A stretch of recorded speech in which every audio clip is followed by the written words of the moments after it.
Halo Papi, kita sudah sampai di video puzzle yang terakhir ya Pi? Ya, video kali ini Papi beri judul Barometer Sukses versi Papi Kim ya. Siap Papi. Berarti di video ini kita akan berbicara seputar kesuksesan ya? Betul nak. Berbicara mengenai kesuksesan, tentunya masing-masing orang kan memiliki definisi yang berbeda-beda.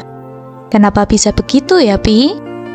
Kesuksesan bagi satu orang dengan orang yang lain tentulah berbeda. Karena ini dipengaruhi oleh beberapa faktor. Salah satu faktornya adalah value yang dipegangnya. Dan biasanya definisi kesuksesan untuk seseorang itu bisa berubah seiring dengan berjalannya waktu. Maksud Papi?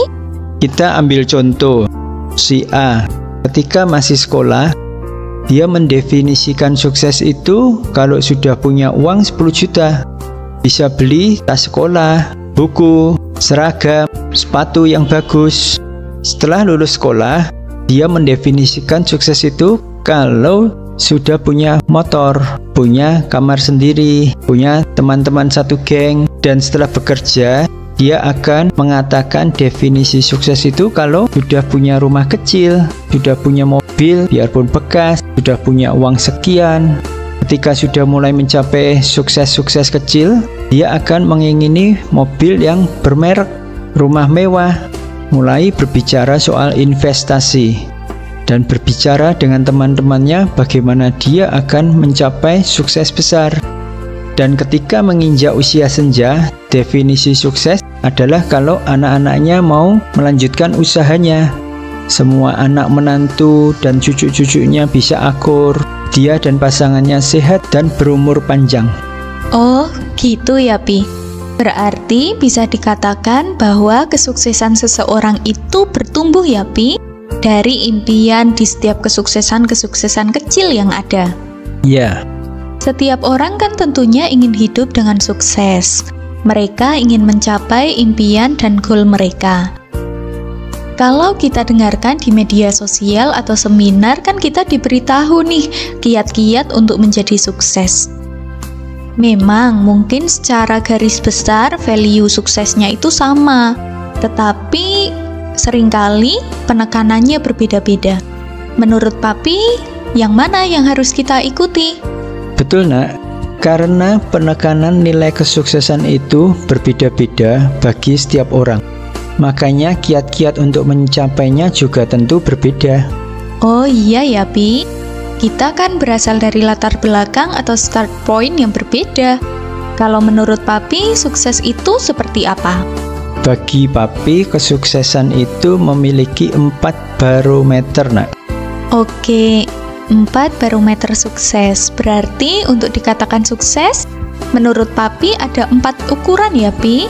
Yang pertama apa? Kita mulai dari barometer sukses yang terakhir dulu nak. Kenapa terakhir dulu? Ya karena ini banyak orang yang pro dan kontra. Ada yang setuju dan ada yang tidak setuju kalau kekayaan menjadi barometer sukses seseorang. Kalau Papi termasuk orang yang setuju atau tidak? Kalau Papi ya setujulah. Masa orang sukses tidak punya kekayaan? Cuma Papi letakkan di paling akhir. Oke Pi, lalu yang ketiga? Barometer sukses yang ketiga ini masih menjadi masalah buat Papi. Papi belum bisa menjadi teladan untuk hal ini. Makanya V bantu Papi untuk berbicara di barometer sukses yang ketiga ini, terutama kesehatan fisik. Papi pernah dengar V ingin mempunyai perut yang six pack. Sudah tercapai belum nak? Wah Papi ini loh, V kan jadi malu. Belum tercapai Papi, masih in progress. Setahu Papi, seseorang jika sampai mempunyai perut six pack itu butuh perjuangan yang sangat berat loh. Dan harus latihannya bertahun-tahun. Kadar lemaknya harus sekian persen saja. Harus latihan beban, latihan plank, latihan lompat tali, dan latihan-latihan yang lainnya, seperti yang kamu lakukan tiap malam. V kan cuman ikutin mentor-mentor yang ada di YouTube. Ya, Tapi Papi menilai kamu sudah layak jadi instruktur kesehatannya Papi. Cuma Papi masih ngeyel terus sama V. Semoga saja Papi jadi malu setelah ini dan mau nurut sama V. Siap, Papi. Lalu yang kedua apa, Pi? Barometer sukses yang kedua adalah menjadi saluran berkat dari dalam keluar. Kita sudah bahas ini di video puzzle beberapa minggu yang lalu kan, Pi? Jadi kita lanjut ke barometer sukses yang pertama aja, Pi. Apa itu? Barometer sukses yang pertama adalah mengerti kehendak Tuhan dan menghidupinya. Barometer sukses yang pertama malah berurusan dengan Tuhan ya, Pi? Wah, ini sesuatu yang seru untuk kita bahas sih, Pi. Sekarang kita mulai bahas satu persatu, mulai dari kekayaan dulu ya. Bagaimana caranya agar kita bisa sukses di area ini, Pi? Pertama, kita harus menentukan dulu goal atau impian kecil kita dulu. Karena orang yang nggak punya goal atau impian kecil, hidupnya tidak akan kemana-mana. Kenapa Papi namakan impian kecil? Buat Papi, dalam membuat impian kita harus prepare terlebih dahulu. Impian kita maksimal 10 kali lipat dari nilai kekayaan yang kita miliki saat ini. Karena start seseorang juga berbeda-beda dan waktu untuk mencapainya adalah selama 10 tahun. Memang kenapa, Pi? Kalau impian kita langsung besar, dan kenapa waktunya Papi batasi 10 tahun? Bukankah semakin besar dan semakin cepat impian kita tercapai, maka akan jadi semakin baik ya? Boleh dan sah-sah saja. Tetapi Papi mendapatkan hikmat dari Tuhan, besaran impian kecil kita ya cuma 10 kali lipat dari kekayaan awal, dan waktunya hanya 10 tahun. Alasannya apa, Pi? Kalau besarnya impian kecil kita lebih dari 10 kali lipat, maka akan lebih sulit untuk dicapai dengan waktu 10 tahun.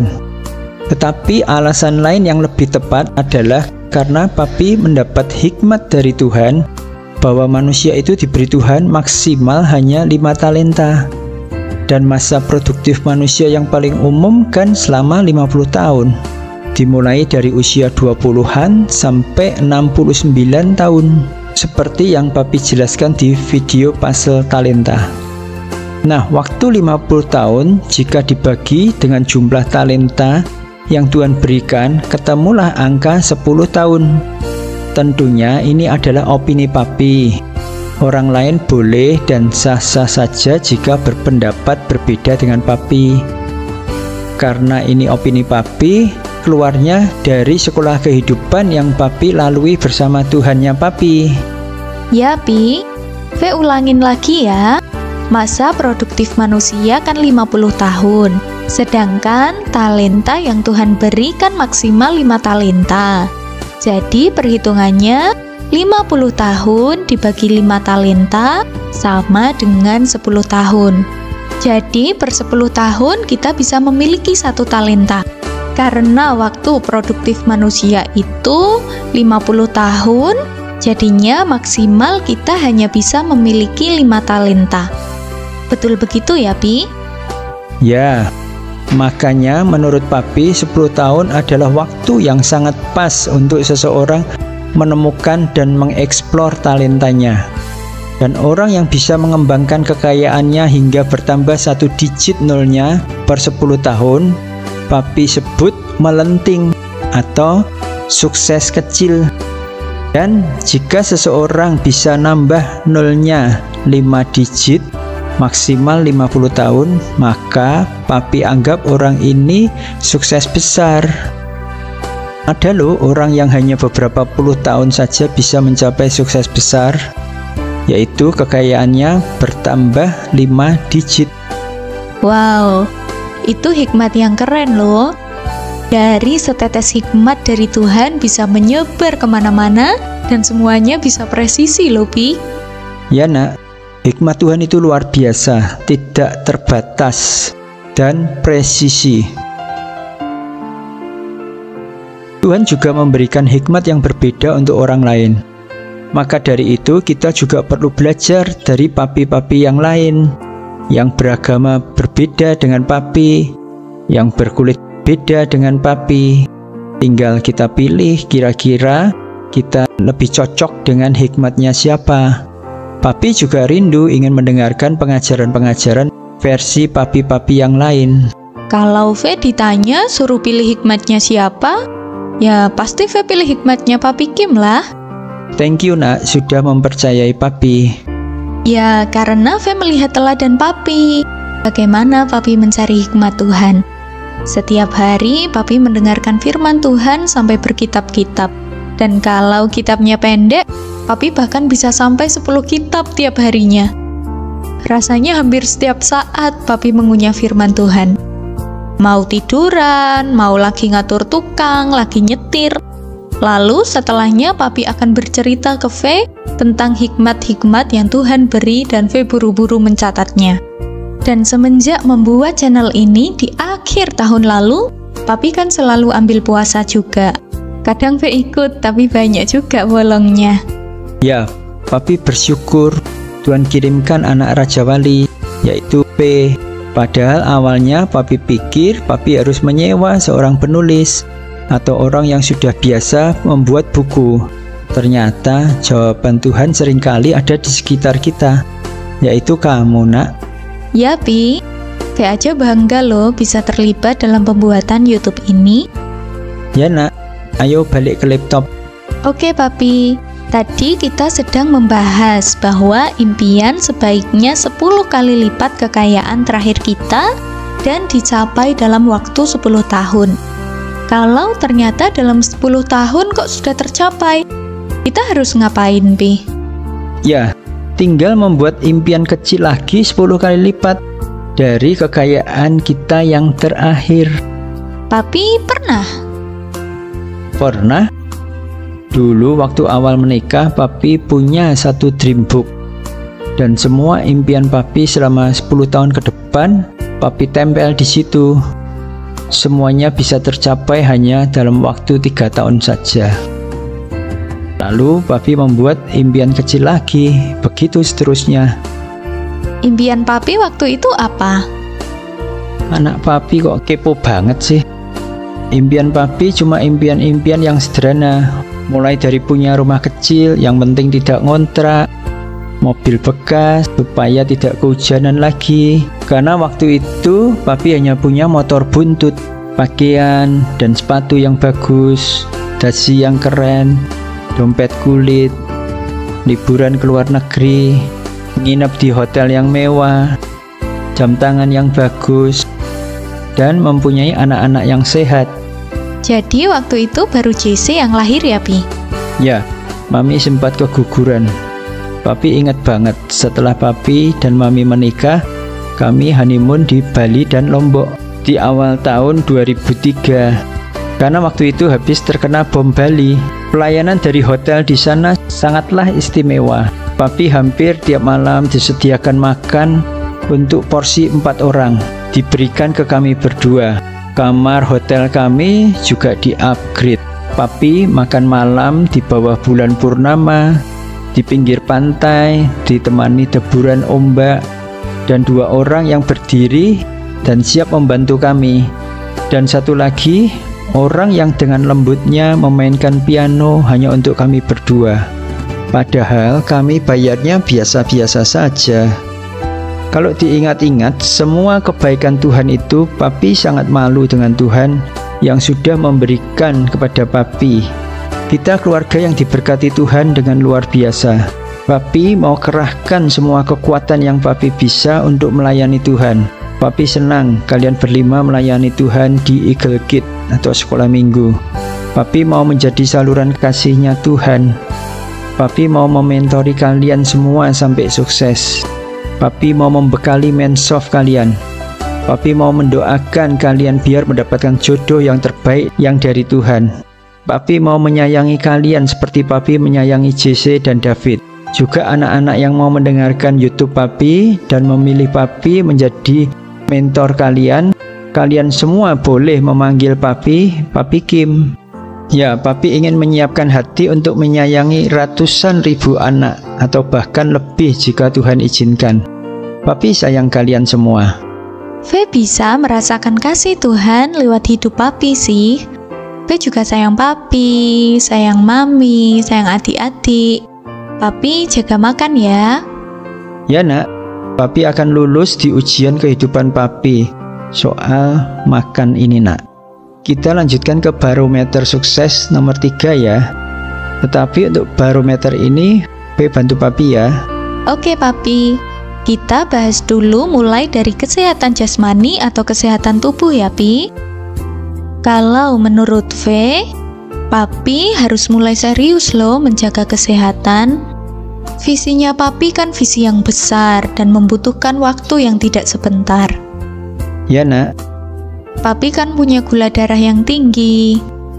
Ya, ini karena dulu emak juga mempunyai gula darah sangat tinggi.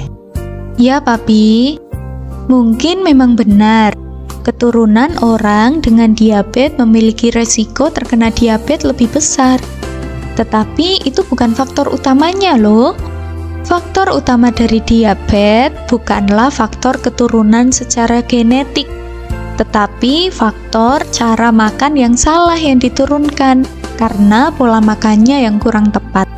Dalam kasusnya Papi ya karena kelebihan kalori alias Papi kelebihan makan.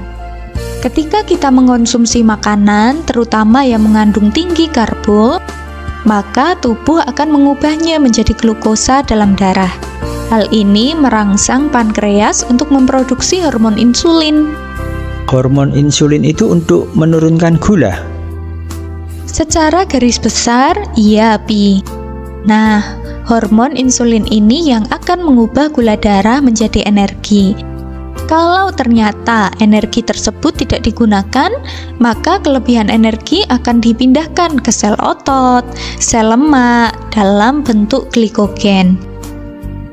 Kalau hal ini terjadi hanya sekali atau 2 kali, ya tidak masalah. Tetapi kalau terjadinya tiap hari dan terus-menerus selama bertahun-tahun, lama-lama tubuh capek juga. Pankreasnya bisa terganggu, bisa mengalami obesitas, bisa mengalami resistensi insulin, hingga terkena diabetes mellitus. Ini penjelasan singkatnya sih, Pi. Ya nak, Papi kan sudah terlanjur mengidap diabetes. Lalu Papi harus ngapain? Kalau menurut V, yang pertama kali harus Papi lakukan adalah mengerti dulu jumlah kalori harian Papi, atau kita sebutnya TDEE. Usahakan Papi makan di range maintenance atau defisit kalori. Kenapa begitu? Karena ketika kita kelebihan kalori intake, maka pasti akan tersimpan sebagai lemak dalam tubuh. Perhitungannya tidak sembarang ya, Pi. Dan ketika mau cutting kalori juga tidak boleh terlalu ekstrim. Cara hitungnya bagaimana? Kita bisa masuk ke web calculator.net. Ini adalah web yang cukup lengkap untuk kita belajar tentang kebutuhan kalori, BMI, dan lain-lain. Oke, terus? Yang tidak kalah penting adalah sementara ini jangan makan makanan yang mengandung karbohidrat, baik itu tepung-tepungan, aneka macam gula, dan produk turunannya. Apa nggak lemes kitanya? Kan gula itu tenaga.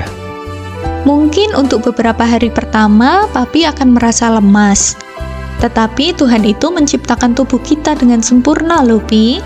Tubuh kita sangat hebat. Ketika Papi tidak mengkonsumsi karbohidrat yang kemudian menjadi gula, maka tubuh akan mencari alternatif lain yang bisa digunakan sebagai sumber energi, yaitu lemak di dalam tubuh kita sendiri. Oke, sekarang Papi mulai ada gambaran. Tolong bantu Papi memantau makanan Papi ya. Siap, Papi. Lalu kalau ada orang yang mau memulai diet, bagaimana? Wah, kalau pertanyaan yang ini tidak bisa V jelaskan di sini, Pi. Karena dunia perdietan ini sangat luas. Mungkin next time ya, Pi. Ya nak, mantap sekali penjelasan anaknya Papi.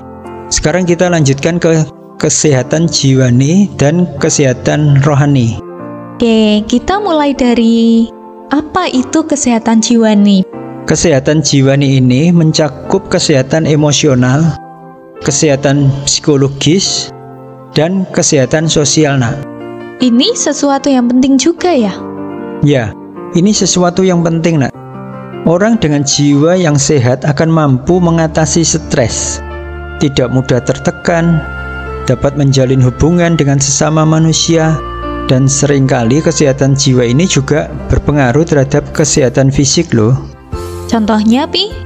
Contohnya adalah orang yang terkena depresi dan gangguan kesehatan jiwa lainnya. Orang tersebut akan rentan terkena berbagai macam penyakit, nak. Logikanya begini, Papi kan suka donor darah dan sudah di atas 75 kali.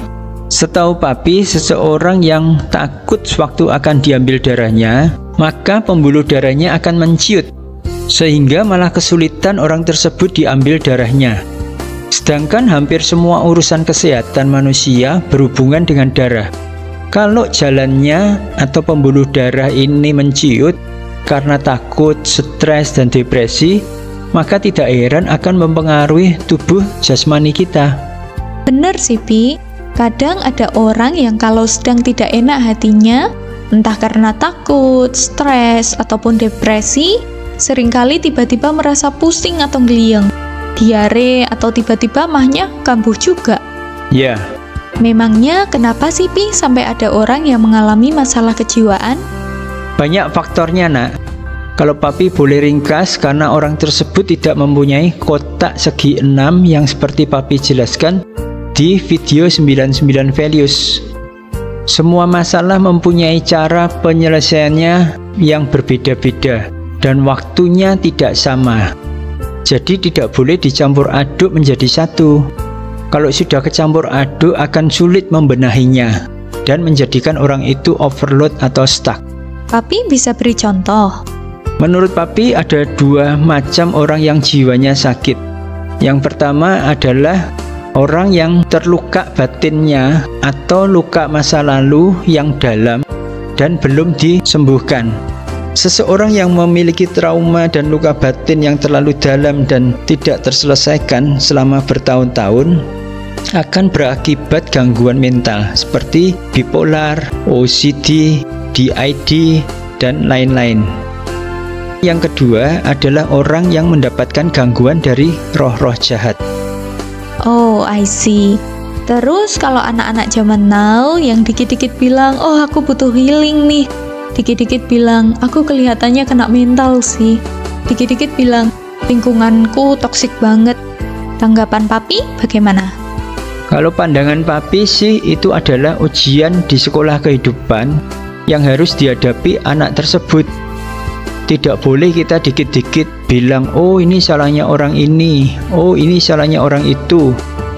Anak muda itu ya harus dididik, maka pada masa tuanya pun ia tidak akan menyimpang daripada jalan itu. Itu ada di Amsal kan?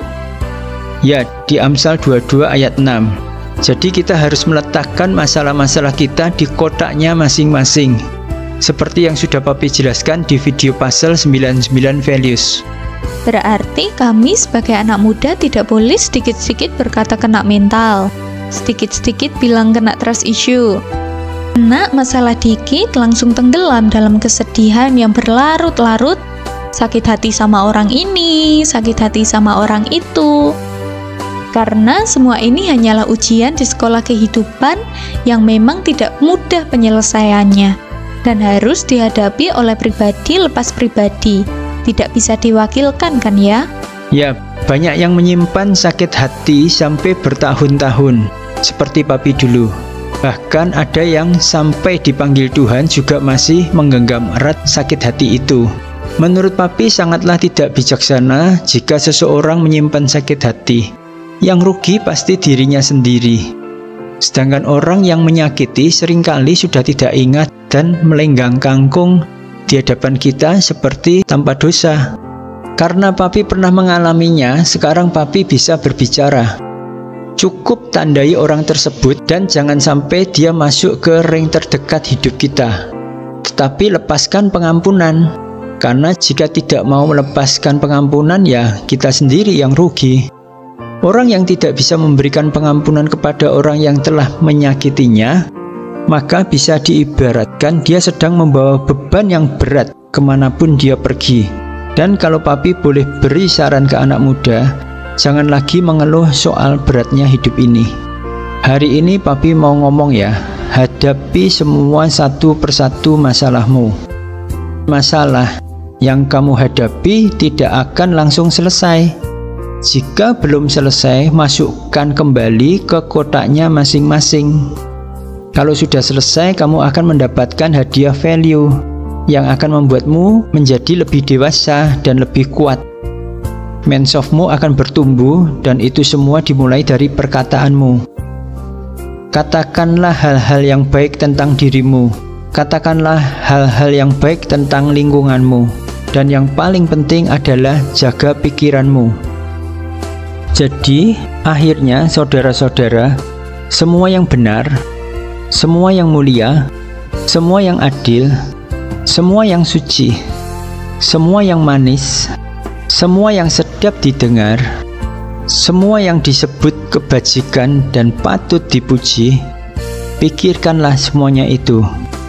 Hal ini tertulis di dalam Filipi 4 ayat 8. Ya papi, berarti salah satu cara untuk menjaga kesehatan jiwani kita adalah dengan cara mengembangkan diri dan mengembangkan value dalam hidup kita ya Pi? Tepat nak. V paham. Yang terakhir adalah kesehatan rohani. Bisa papi jelaskan? Kesehatan rohani ini ada hubungannya dengan SQ nak, atau spiritual quotient. Ini menandakan seberapa tinggi level seseorang dalam mencari dan menemukan Tuhannya. Tuhan satu orang dengan orang lain kan bisa berbeda. Bahkan ada juga orang yang tidak mempercayai adanya Tuhan, Pi. Itu statement yang benar, nak. Kita bahas dulu orang-orang yang tidak percaya akan adanya Tuhan ya, nak.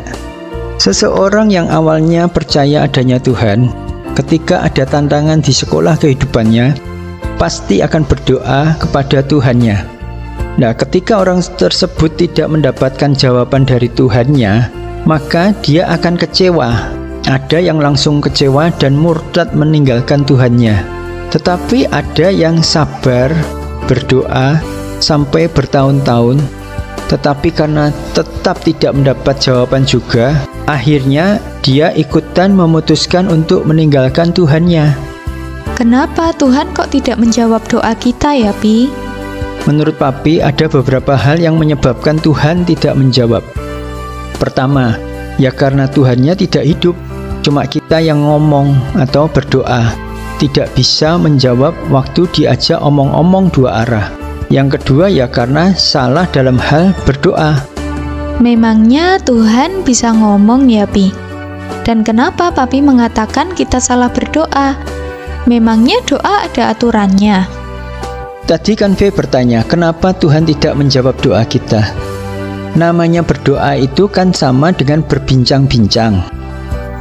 Jika kita berbincang-bincang dengan sesuatu yang tidak hidup, akan sia-sia saja omongan kita atau doa-doa kita.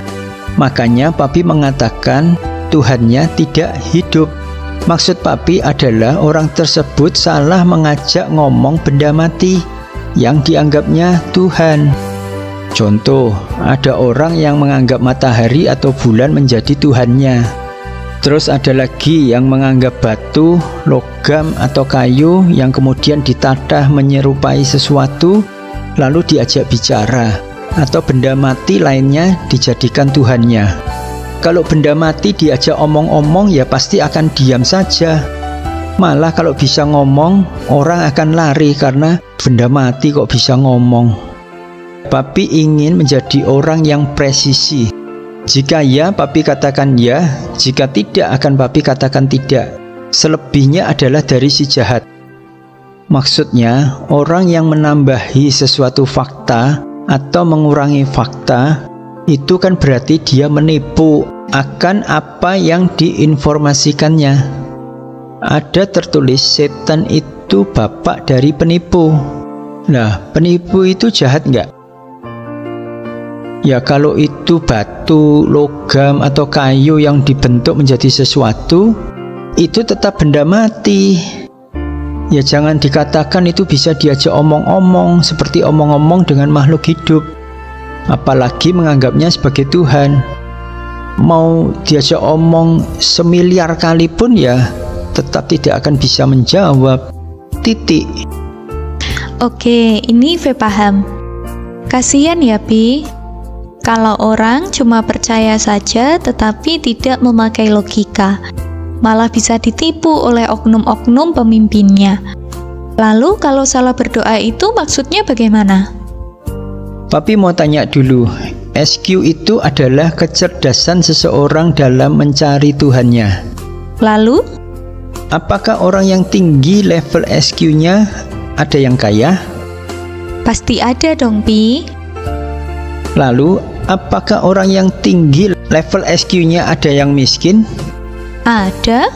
Lalu orang yang SQ-nya rendah, apa ada yang kaya? Ada. Dan apakah orang yang rendah SQ-nya ada yang miskin?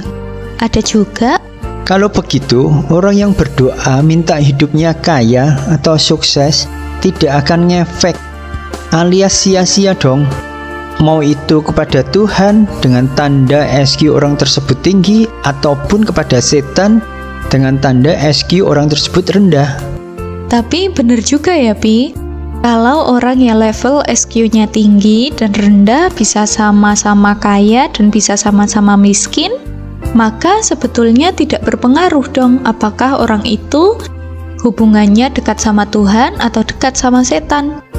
Kan bisa sama-sama kaya. Dalam kita mencari Tuhan atau setan, menurut Papi ada frekuensi yang pas untuk itu. Dan menurut Papi, untuk mencari Tuhan pasti frekuensinya tinggi, dan mencari setan pasti frekuensinya rendah. Tapi akan Papi jelaskan di lain waktu. Ya Pi, berarti kekayaan atau kesuksesan seseorang tidak ditentukan oleh bagaimana kita berdoa. Terus berdasarkan apa Pi? Berdasarkan seberapa banyak isi mensofnya. Isi mensof seseorang adalah value-value kan? Ya, Tuhan itu tidak mau menjawab apa yang sudah Dia berikan. Maksudnya Pi? Tuhan sudah beri kita hikmat. Jadi kalau mau kaya atau sukses, ya pakailah hikmat yang sudah Tuhan beri. Jangan merengek-rengek atau ngerinjingi Tuhan untuk hal-hal yang receh. Kecuali orang tersebut memang masih bayi secara rohani, ya pasti Tuhan akan langsung tolong. Tetapi itu hanya cuma berkat yang secukupnya. Kalau mau lebih ya harus dewasa dulu dan pakai hikmat. Wow, banyak orang akan diberkati loh Pi, karena selama ini banyak orang yang salah berdoa. Papi berharap melalui video ini orang yang sudah meninggalkan Tuhannya karena miskomunikasi untuk kembali. Jangan salah mengertiin Tuhan. Dia tetap Tuhan yang baik yang selalu membuka tangan untuk menerima kembali anak-anaknya yang sudah meninggalkannya. Ayo balik, ayo balik. Tuhan belum selesai denganmu. Oke, sekarang V tahu. Banyak orang yang jadi penentang Tuhan karena miskom. Tapi kalau yang tetap tidak mau balik ke Tuhan, bagaimana Pi? Kita tidak bisa suam-suam kuku, tidak panas atau dingin. Itu ada di Wahyu 3 ayat 16. Kita harus pilih Tuhan atau setan. Tetapi kan ada orang yang memilih untuk tidak percaya kepada Tuhan maupun kepada setan. Contohnya adalah orang-orang modern yang hanya mengandalkan logika. Mereka tidak percaya dengan hal-hal spiritual. Di Markus 9 ayat 40 mengatakan, barang siapa tidak melawan kita, ia ada di pihak kita. Artinya orang yang tidak melawan Tuhan, ya dia ada di pihak Tuhan. Tetapi orang yang melawan Tuhan dengan cara memilih SQ rendah, dia memilih menjadi penentang Tuhan. Tetapi kan akhirnya mereka hanya mempunyai kecerdasan level pertama saja, Pi. Ya, mereka adalah orang-orang di negara maju. Mereka merasa IQ segala-galanya. Kadang sudah tidak menggunakan EQ lagi. Mereka tidak peduli, tidak mau punya anak, tidak suka ribet, Daripada hubungan dengan lawan jenis yang bisa menghasilkan anak, mereka lebih memilih hubungan sesama jenis yang tidak mungkin ada resiko hamil. Mereka lebih memilih memelihara anjing, kucing, dan kelinci sebagai hewan peliharaannya yang bisa mereka sayangi daripada harus mengurusin anak yang ribet sekali dalam pengurusannya. Intinya mereka tersesat sedikit demi sedikit tetapi pasti. Ada nggak, Pi, ciri-ciri orang yang sudah mulai menyimpang dari jalan Tuhan? Ada, Nak. Biasanya mereka suka ngomong dengan dirinya sendiri, atau bahasa kerennya self-talk. Oh ya? Kadang V juga ngomong sendiri, sekedar untuk menyemangati diri atau menenangkan diri. Ya, di dunia ini setan itu dari dulu jahat dan pintar. Bukan karena apa-apa sih, ya karena mereka sudah berumur ribuan tahun, Nak. Papi kalau lawan mereka kalah sih. Tapi kan Papi berlindung dalam anugerahnya Tuhan. Setan mencoba membelokkan kita. Mungkin hanya 1 derajat saja. Tetapi jika diteruskan, maka perbedaannya akan semakin nyata. Tahu-tahu ternyata kita sudah melenceng jauh dari jalan yang seharusnya sudah Tuhan tetapkan. Tapi kenapa Papi bisa mengucapkan bahwa orang yang tidak percaya Tuhan dimulai dari suka berbicara sendiri, Pi? Orang yang suka berbicara sendiri artinya dia adalah orang yang mengandalkan dirinya sendiri dan bukan mengandalkan Tuhan. Orang yang melawan Tuhan pasti berada di pihak setan. Biarpun dia berdalih tidak percaya, setan juga. Pelan tapi pasti orang seperti ini akan terseret tipu daya setan. Nah, agama kan ada banyak. Sedangkan Tuhan itu kan Maha Esa. Berarti Tuhan semua agama itu sama? Papi jawab tidak. Terus, Pi, Tuhan yang benar itu Tuhan yang mana? Ya, Papi tidak mau masuk ke ranah itu. Itu adalah jebakan setan. Tuhan itu ya menurut kepercayaannya masing-masing saja. Tuhan yang hidup juga menurut kepercayaan masing-masing. Semua orang jika ditanya ya pasti menjawab Tuhannya saya hidup. Kita semua baru bisa membuktikan Tuhan siapa yang hidup kalau kita sudah mati. Biarlah hal ini tetap menjadi misteri supaya orang tetap mau mencari dan mengasihi Tuhan dengan segenap hati, pikiran, dan kekuatannya. Wah, V merasa video yang ini keren banget loh. Berarti orang yang sukses di area kesehatan SQ ini adalah orang yang berhasil menemukan Tuhannya. Gitu ya, Pi? Betul, Nak. Dia harus bisa menemukan dan menyembah Tuhan yang hidup. Karena kalau dia menyembah Tuhan yang tidak hidup, maka satu titik dia akan frustasi dan mempertanyakan apakah Tuhan itu nyata atau tidak. Bisa begitu ya, Pi? Berarti semua pilihan hidup seseorang menentukan akan menjadi seperti apa orang tersebut ya? SQ ini menjadi sesuatu yang sangat penting untuk kita ya, Pi? Ya, SQ lebih kuat dari IQ dan EQ. Hah? SQ lebih kuat dari IQ dan EQ? Kenapa begitu, Pi? Karena SQ berhubungan dengan kehendak bebas yang sudah Tuhan beri dan bekerjanya di alam bawah sadar seseorang. Ketika seseorang sudah percaya kepada Tuhan atau setan yang diwakili oleh manusia atau pemimpin agama atau dukun, maka IQ dan EQ orang tersebut akan tumpul. Diwakili manusia lainnya? Bukankah dalam mencari Tuhan kita bisa langsung, tidak perlu ada perantara manusia? Ya, karena ketidakpedean manusia dalam mencari Tuhanlah, maka banyak manusia yang merasa tidak bisa mendengar Tuhan. Itulah, seringkali mereka butuh orang lain yang dianggapnya sebagai wakilnya Tuhan. Kita sebut saja pemuka agama. Nah, ketika seseorang sudah menaruh seluruh kehendak bebasnya di alam bawah sadar dan kepercayaannya kepada pemuka agama yang dianggap sebagai wakil Tuhan, kira-kira dia akan nurut nggak dengan perkataan sang pemuka agama tersebut? Tanpa pikir panjang tentunya nurut dong, Pi. Contoh lainnya ketika seseorang percaya akan pertolongan setan dan merasa bahwa seorang dukun bisa mewakili setan. Dia akan nurut nggak kalau si dukun menyuruhnya melakukan sesuatu? Nurut, Pi. Itulah kenapa kita sudah menyerahkan kehendak bebas kita kepada sesuatu, kepada seseorang yang dikagumi ataupun seseorang yang dicintai. Maka kemungkinan besar dia akan mengabaikan IQ dan EQ-nya. Lihat saja seorang anak gadis yang tidak dididik dengan baik oleh orang tuanya, pasti akan lebih percaya kepada pacar yang baru dikenalnya 2 minggu yang lalu daripada percaya kepada orang tuanya yang sudah membesarkannya seumur hidup. Berarti V simpulkan bahwa barometer sukses kesehatan rohani ini jika kita bisa menemukan Tuhan yang hidup dan mendapatkan hikmat ridi dari Tuhan, ya Pi. Tepat, Nak. Sekarang kita bahas barometer sukses yang kedua, ya Pi, yaitu menjadi saluran berkat dari dalam keluar. Papi sudah pernah bahas ini di video puzzle saluran berkat dari dalam keluar. Oke. Bagi Bapak, Ibu, Saudara yang belum melihat videonya, silakan ditonton ya. Oke, kita lanjutkan ke barometer sukses yang pertama ya, Nak, yaitu mengerti kehendak Tuhan dan menghidupinya.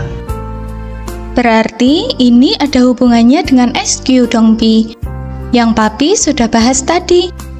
Betul, Nak.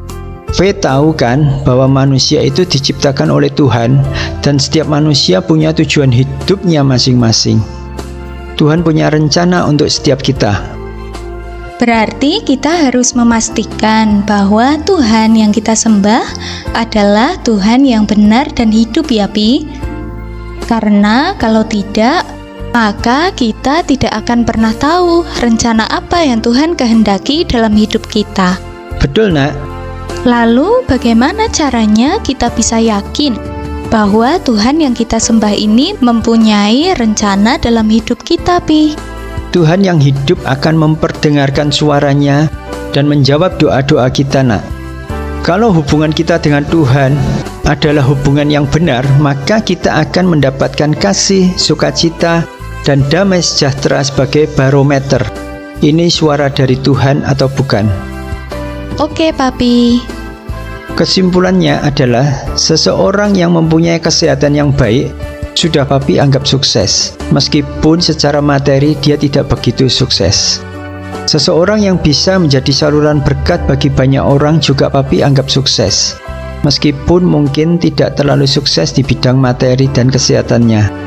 Dan seseorang yang mengerti kehendak Tuhan dan menghidupinya sudah Papi anggap sukses, meskipun tidak terlalu sukses dalam bidang materinya, kesehatannya, dan menjadi saluran berkat buat orang lain.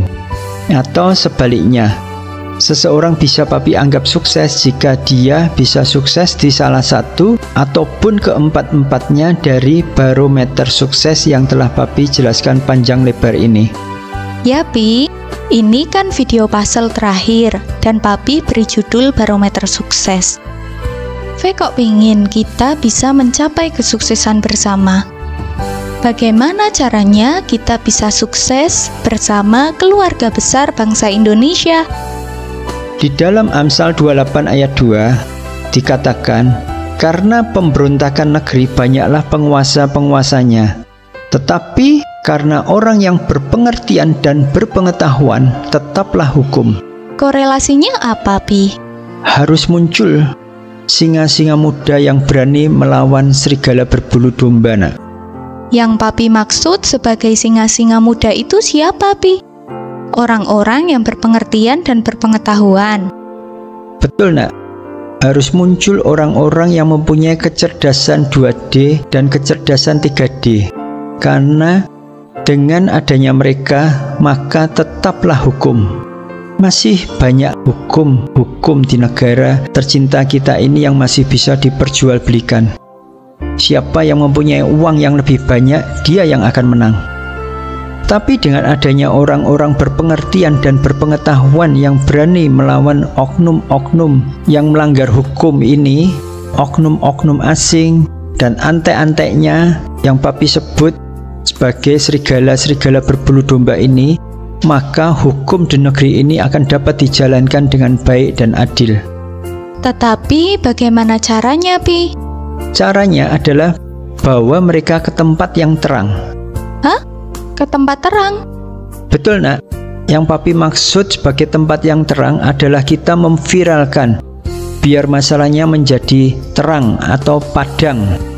Bawa masalah yang tidak beres ke tempat-tempat yang terang, maka kegelapan akan sirna. Contohnya seperti apa, Pi? Contohnya adalah bad cops. Gara-gara masyarakat berani membawa masalah ke dalam terang atau memviralkan, bad strip cop sudah hampir tidak berani melakukan aksinya lagi. Coba sekarang kita lihat, sudah hampir tidak ada pungli di jalan-jalan di seluruh Indonesia. Ya, Pi. V ingat sebuah ayat di Amsal 24 ayat ke-6. Karena hanya dengan perencanaan engkau dapat berperang, dan kemenangan tergantung pada penasihat yang banyak. Ya, itu namanya V mendapat rema. Papi butuh papi-papi lain untuk bersama-sama berjuang untuk negeri kita tercinta ini.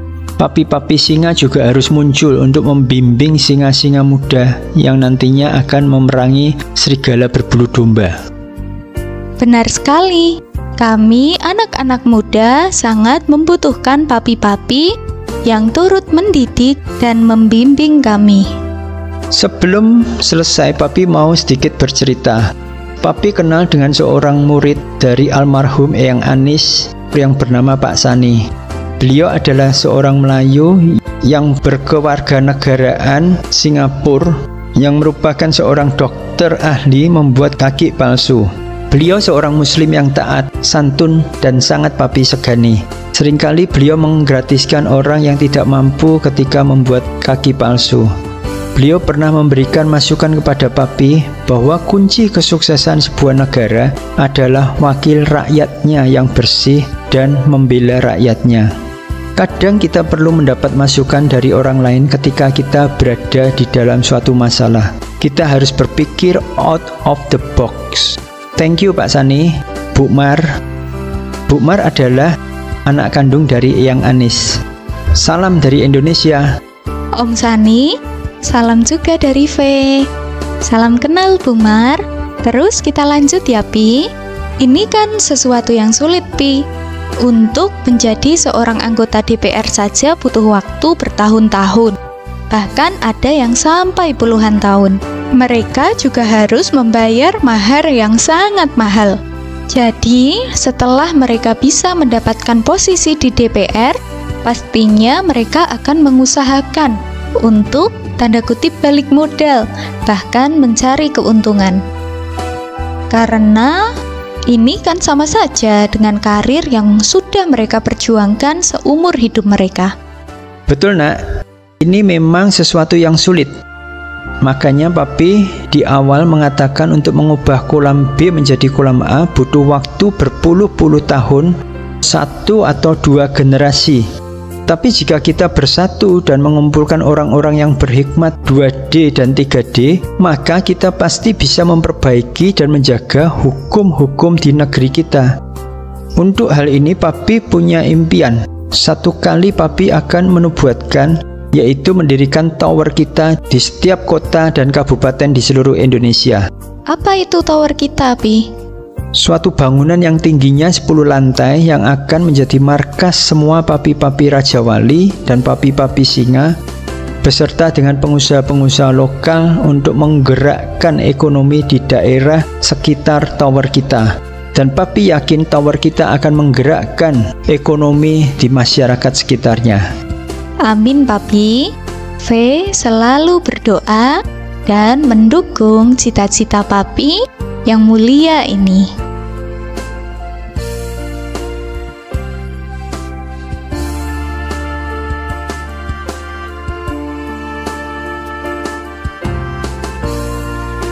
Tuhan memberikan kepada kita makanan yang secukupnya untuk hari ini.